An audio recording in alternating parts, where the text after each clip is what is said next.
Hi there everyone, Andrew Roberts here, author of the book What the Hell Are You Chasing and founder of the Flip Your Life program. Today's video is called Are You on the Right Bus? This is actually one of the chapters out of my book What the Hell Are You Chasing, and I believe it's profound when it comes to understanding what the hell we're all chasing. Do you ever feel like you're doing something, or you're in an environment, or you're in a career, or you're in a role, and you've just got a deep knowing that it's not right? Or you might be in a relationship, or you might be in a location and you know you're not supposed to be there.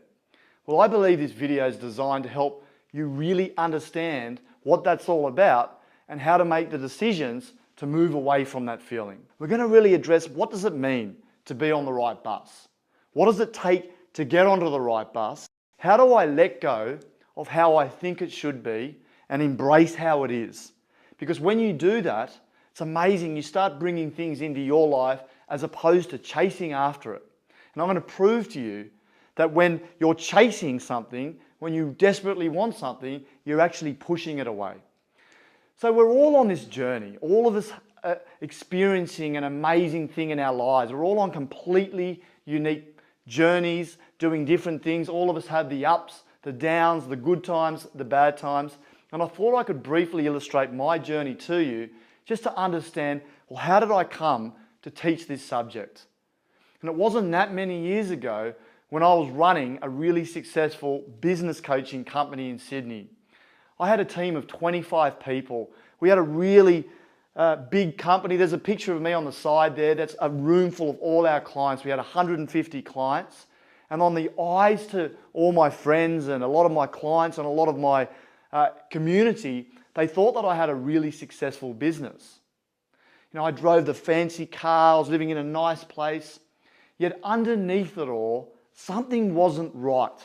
There was an element of lack of fulfillment going on. I didn't feel like I was doing the right thing.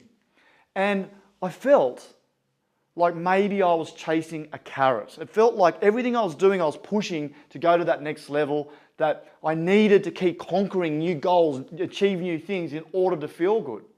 And it wasn't until I did a trip over in Papua New Guinea called the Kokoda Trail.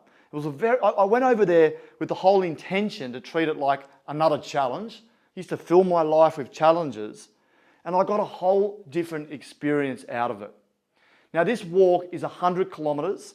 I did it with my brother, my father, and a few friends. And I remember having a big argument with my father because I wanted to do it in 4 days, and my father wanted to do it in 7 days. And he actually won the argument. We did it in 7 days. But I'm so grateful for that because it gave me time to really understand what was going on in my head, if you'd like. Now, this Kokoda Trail forces you to get out of your head. You have to concentrate on every step you take. And on about day 3 to 4, I started tuning in to what was really going on inside of me. And this is what made all the difference. And it really hit me one night. We're sitting in a community and there's these families sitting around us, and I couldn't help but notice how happy they were. They were laughing. They had such basic lifestyles. They didn't have electricity. They slept in the dirt. They showered in the river. And I saw these huge smiles on their faces. And it really hit me when I pulled out a balloon, and I gave, maybe he might have been 8 years old, I gave this little boy a balloon. And he broke down in tears of happiness. And I'm sitting there going, how is this so? How is it that these people have nothing compared to me, compared to us, yet seem so much happier? That's when it hit me, something's not right. The way we do things in the Western world's not right, is not right. And it really got me to ask the question, what the hell am I chasing? Why is it that I have this need to strive so hard, to be so consumed with business and money and material objects at the expense of happiness? And isn't happiness the thing that we're actually all chasing? And this is what led me to spend the past 3 years and the next 3 years post that, writing this book, What the Hell Are You Chasing? I went back, I sold my business, I moved from Sydney to Brisbane, I simplified my life, and I tuned in to what does Andrew Roberts want to do? What do you really want to do? This book is really designed to help you understand that, and it really helped me get this concept that we're constantly torn, that we have this belief that we need to sacrifice so much of our lives in this Western world to achieve or make money that we don't really need, to buy things we don't want, to impress people we don't even really like. It really is crazy. And I see all these people putting so much stress and pressure on themselves. They have to go to the doctor. There's people on depressive drugs. There's suicide rates go up. And I sit back now and I look at it from a different perspective and I go, why? This is crazy. What are we all chasing? And it really starts with this concept, are you on the right bus? Or are you on someone else's bus? And I think when I look back and I look at why did I build that big business? Was it for me? Or was it to prove to everyone else how good I was? Was I doing it from a place of fear? Are you doing things from a place of fear? Are you doing things truly from what your instincts want, or are you doing it from up here? Are you influenced by the media? Are you influenced by your friends, by your family? You know you're on the right bus when everything feels aligned. There's a feeling of complete inner calm. There's a feeling of clarity. There's an inner knowingness that what you're doing is correct. You move away from this feeling of angst, stress, to a feeling of calmness, to a feeling of peace. It's extraordinary. Are you writing your story? Or are you allowing someone else to write it for you? And Buckminster Fuller, a philosopher, someone that I've studied for years and years, and I'm not even a religious type, but when I learnt this, it made such an impact on me. Buckminster Fuller said, you don't own you, the universe owns you. Okay? Just to explain what I think this means. I think that we are all born to do something, to be on a certain journey on a bus. Yet our brain gets in the road and we take our bus on a journey that we're not supposed to be on. And everything, when we're on the wrong bus, everything starts going wrong. Relationship breaks down, you run out of money, you might lose your job. All these little warning signs go off. And people think, like, they feel sorry for themselves, or they go to the doctor and take drugs, or they have breakdowns and stress increases and anxiety increases. I believe they're just on the wrong bus. These are blessings in disguise, and unfortunately humans can't see it. But what if they're just little taps to nudge you back onto your true path? Are you on the right bus? Are you on the right path? It's a really interesting question and something for you to think about. So there's 3 steps that you can implement to help you. Number 1, stop. We all think when we're getting that feeling of angst, anxiety, we've got to speed things up. I need to go and speak to people. I need to go to courses. I need help. I need to go to a career counsellor. You will understand your right bus in solitude, slowing down, stopping, giving yourself some space to let your body tell you what to do. Secondly, change direction.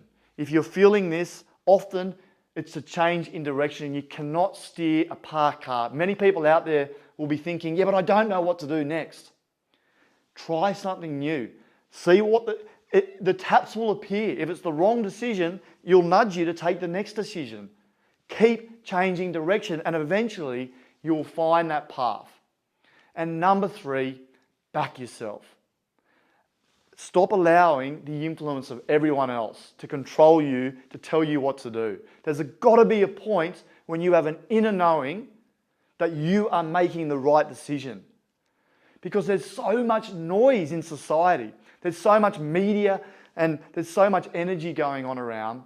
And unfortunately, we allow this to influence us. And I used to do this. I used to find that I was feeling a bit lost and go and seek the help of friends, the help of family, and they give me their opinion.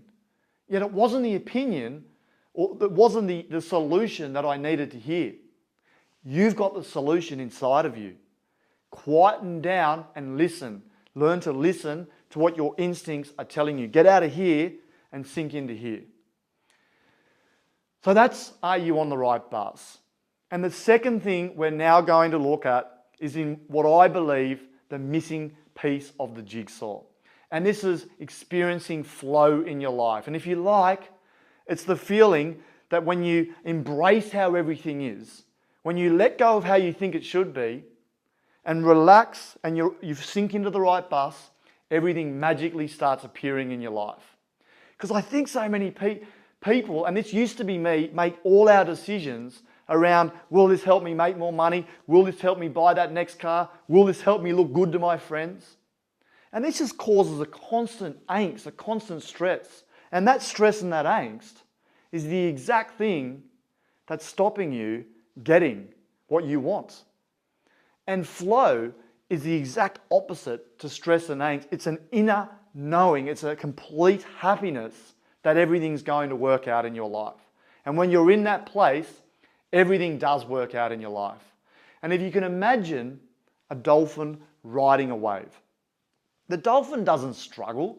The dolphin's going left and it's going right and it's having a ball on the wave and it's using the force of the wave, the force of nature, to move it forward. Yet I see so many people 3 meters in front of that wave, swimming their backside off, exhausting themselves and not enjoying the ride. Because life is meant to be extraordinary. Every day is meant to be fun. We're not supposed to experience stress, angst. It's crazy. And when you experience this flow and you sink back into it, if you like the wave, you'll move forward at such a powerful rate, but you won't exhaust energy. So you'll actually achieve everything you set out to achieve in a really relaxed, calm way. It will come to you as opposed to you going to it. And this is what it's all about. It's following your heart. It's doing things that you love. Because when we're children, that's all we focused on, was doing things that we love. This is why kids are extraordinary to watch. They fill their days with laughter and fun. But for some reason we become adults, that almost becomes our last priority. We forget to do the things that bring us joy, to bring us smile, to bring us community. The people in Papua New Guinea, their happiness. They were in a community. They got time to talk to each other. They had to find food together. They just had this bond, yet they were so happy all the time. Do you reckon they might know more about life than what we do over in our Western world? Because it's the story, and you may have heard of it, a banker that's stressed and angst and his boss is really worried for him. He sends him over to Mexico. And the banker wakes up one morning, can't sleep because his brain's spinning around. So much going on. And he walks down to the water's edge. And in comes a Mexican fisherman. And the banker questions the Mexican fisherman, "What have you been doing?" And the Mexican fisherman replies, "Oh, I've been fishing, I caught a few fish." And the banker leans down and looks at the size of the fish and he goes, "They're fantastic." He said, "Look, I'm just curious, why only a few fish? Why didn't you catch some more?" And the Mexican goes, "Oh, I've got enough for myself, senor." He said, and the banker then asked him, "Well, what do you do for the rest of your day?" And he said, "Oh, I'm going to go back and we'll have some breakfast with these fish, and this afternoon I might have a siesta, and we'll probably go downtown with my wife and we'll sing and dance in the community, and I'll come back and have another sleep and I'll go fishing again tomorrow." And the banker questions this and he thinks, "You're mad. Mate, if you catch these 3 fish in a few hours, I could help you triple this catch. And then we can buy a bigger boat with that. We can sell the fish, buy a bigger boat, and then eventually we can maybe have 3 or 4 boats and we can employ people and we can move the headquarters to New York. Oh, this is going to be a big business." And the Mexican fisherman's, "Why, senor?" "Oh, why?" says the banker. "Well, we can build this up. We can eventually, perhaps we can float it on the New York Stock Exchange. Oh, we can make millions of dollars."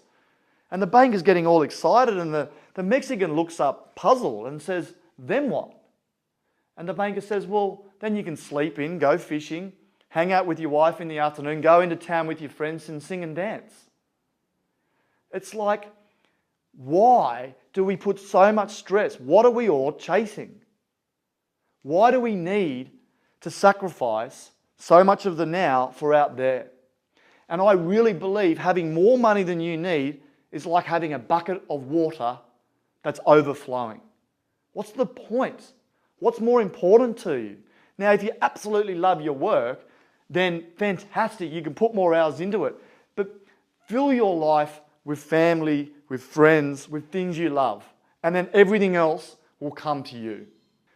So there's an extraordinary story that really hit home for me, and it was the story of a nurse that spent time with a whole lot of people on their deathbed. She spent the last 3 months of their lives. And she said it was an extremely unique experience because she got to ask them, what do you regret? If you had your time again, what would you do differently? Here are the top 3 responses. Number 1, I wish I helped more people. Fascinating. I wish I spent time helping more people. Number 2, I wish I didn't work so hard. And number 3, I wish I was true to myself. For example, I wish I was on the right bus. So I want to just stop here and look back over what we've just covered. And the first thing, are you really on the right bus? And when you find the right bus, the second stage is to create flow in your life. And the question you've got now is, what am I going to do as a result of learning this? Because remember, wisdom is the application of knowledge. It's what you do with this information that matters, not what you learn. So my bus is teaching people this information. It's flipping people's lives. And it hasn't always been that way. I stumbled across it from an experience that I had over in Papua New Guinea. And the greatest gift that you can do for me right now is to make comments on this video, particularly if it resonates with you. If you believe this message is something that many people in our Western world need to hear, I'd love it if you can comment on it, perhaps share it, maybe even forward out an email to some people that you know this could help. It's interesting when you really identify your bus, you really want to get out there and make a difference. And this is my way of involving people that see this, can help spread this message, can help me fulfill what I set out to achieve. So thanks for listening. Please leave a comment, and I really hope that you're either on the right bus or you're making a decision to do something to find your bus.